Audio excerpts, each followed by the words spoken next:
Hey, Psych 157.2, Fall 2025. I just want to make sure we all understand our week 2 discussion. I'm asking you to think about some of your own student questions from the first week of the course about the peripheral nervous system. Okay, so far in this course, we've studied brain evolution and the peripheral nervous system. And we spent a lot of time talking in particular about the autonomic nervous system that manages fight, flight, or freeze.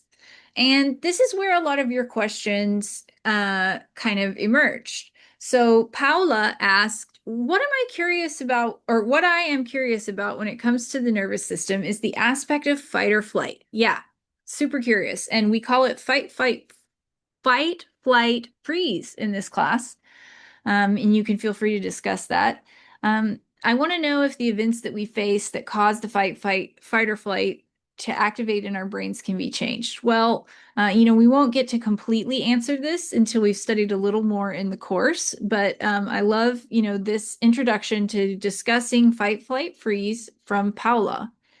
Okay, so Dulce said, emotions play such a powerful role in our daily lives.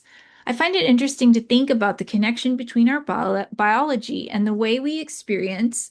And then she goes on to list three emotions. So we're going to learn about how we experience joy later when we study layer 2, the limbic system. But we've started to understand a little bit about what happens, at least in the body, if not in the brain, when we experience stress and fear.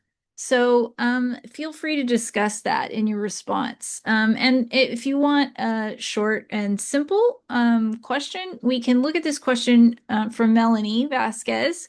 What are the effects of stress on the brain? Okay, well, we don't know all the effects of stress on the brain. We've all had the psychological experience of facing a stressor, but we really learned about the effects of stress on the body.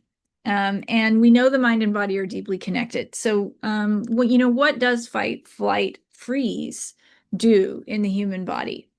So, for this discussion, please describe the effects of fight, flight, freeze on the mind.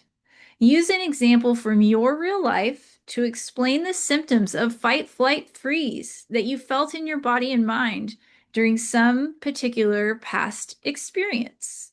So, for instance, I remember when one of my cats got injured, and I felt a surge of adrenaline, clarity of focus, but also, my throat went dry, my heart was beating a million miles a minute, and he was fine. But later, I had to like decompress and cry and hug that cat and get my parasympathetic nervous system to engage and calm me down. So use an example from your real life to kind of talk us through the effects of fight, flight, or freeze on the mind and body.